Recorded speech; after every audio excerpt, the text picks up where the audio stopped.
Hello everyone, my name is Rauha Shekupakela, and in today's presentation, I'll be your guide as we explore a fundamental aspect of education, assessment. Specifically, we'll be diving into the world of formative and summative assessment. Now, without further ado, let's dive into our presentation slides where we will look at the importance of both summative and formative assessment in education.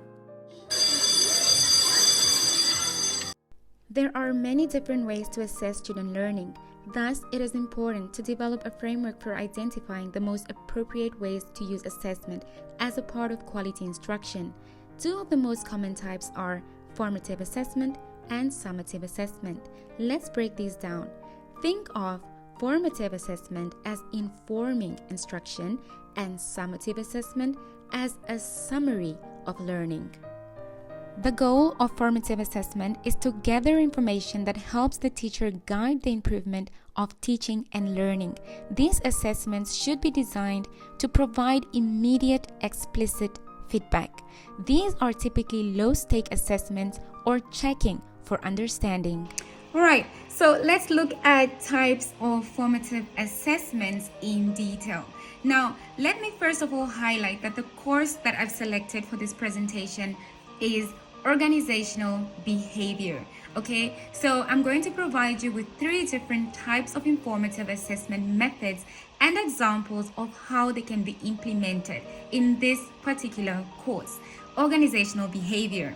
All right, so number 1, we are looking at quizzes, which are short assessments that can be used to basically evaluate whether students understand the key concepts, such as leadership theories or team dynamics, which are all key concepts in organizational behavior as a subject. Okay, so an example of this is you can administer weekly online quizzes covering the topics discussed in the lectures to identify the students' strengths and areas of improvement. All right, next we are going to look at peer assessment. As the word in itself says, this is a peer evaluation, which basically involves students evaluating each other's work and fostering critical thinking as well as collaboration. All right, now an example of this is that in a group project where you are analyzing workplace culture, students can provide feedback on each other's contributions and suggestions for improvement. All right, number 3, we are looking at classroom discussions, which are quite commonly used in universities as well as lower and upper secondary schools. So classroom discussions particularly encourage active participation and allow students to share their personal insights and perspectives of content discussed in a course. For example, during a discussion on conflict resolution, students can present real-world scenarios and engage in a dialogue about potential solutions and strategies. This is a very good example of formative assessment because it allows students to express themselves and generate their own creative ideas. All right, so next we are looking at summative assessments. All right, so summative assessment are a means of evaluating student learning, all right? And these assessments are used to measure student achievement and understanding of course materials, all right? Here I'm going to provide you with 3 different types of methods and examples. All right, so number 1, we are going to be looking at exams, all right? So traditional exams such as multiple choice, short answer, or essay questions can be used to assess students, all right? And we are also going to be looking at projects. That's the second example. So projects allow students to demonstrate their understanding of subject through practical application. In a computer science course, for instance, right, students might be assigned a project to develop a software, right? And this is where we now come in and assess their programming skills and understanding of the course concepts, right?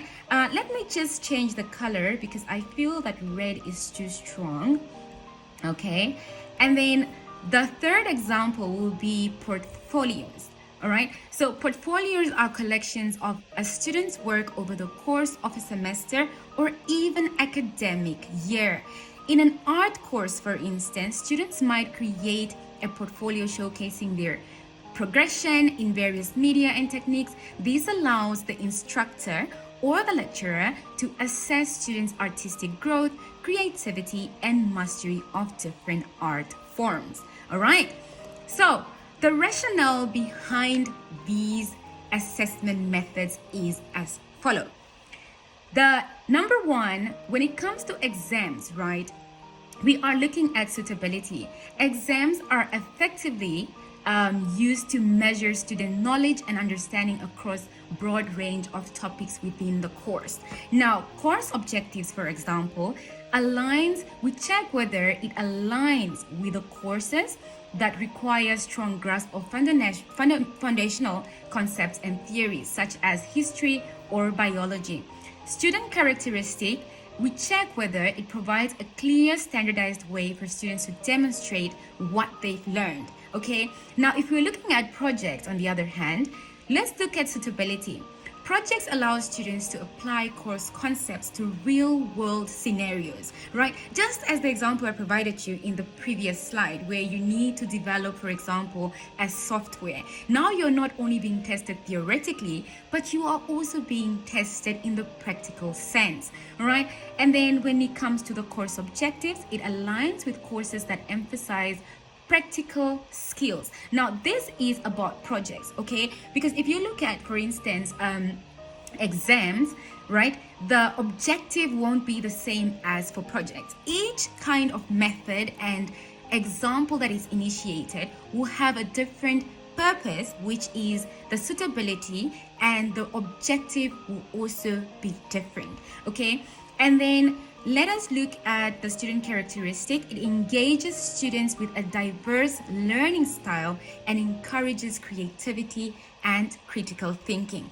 On the other hand, if we are to look at portfolios, all right, suitability, portfolios offer a comprehensive view of a student's progress over time and showcases their best work. All right, now the course objective, it aligns with courses that prioritize skill development and self-reflection, such as art or writing. And the student characteristic, it provides flexibility and encourages students to take ownership of their learning progress. Now, let's go to the best practices. This is the last part, last but not least, okay? So align assessments with learning objectives. This is very, very important. The assessments have to correlate with the learning objectives, right? Then ensure that assessment methods match course goals and measure the intended learning outcomes, right? Double check that.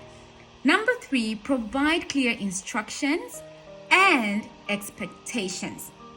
And of course, you can do this in many different ways just to ensure that your students really understand what it is that you expect from them, right? Whether it's just giving them the assignment rubrics, etc., so that they know exactly how they'll be evaluated or examined, right? Number 4, offer detailed guidelines for assessments and grading criteria. This is exactly what I was referring to, so that you can actually allow your students to see how their assignments or quizzes or exams will be graded. Okay, then use a variety of assessment methods. You can obviously incorporate different types, such as different types of assessments, such as exams, projects, quizzes, etc., as this will ensure that it will cater to the diverse learning styles of each student. All right, and over here, ladies and gentlemen, you've got more example on how you can effectively implement the best assessment methods, right? So you guys can go through all of this. In summary, to avoid getting confused, these are the key differences between formative and summative.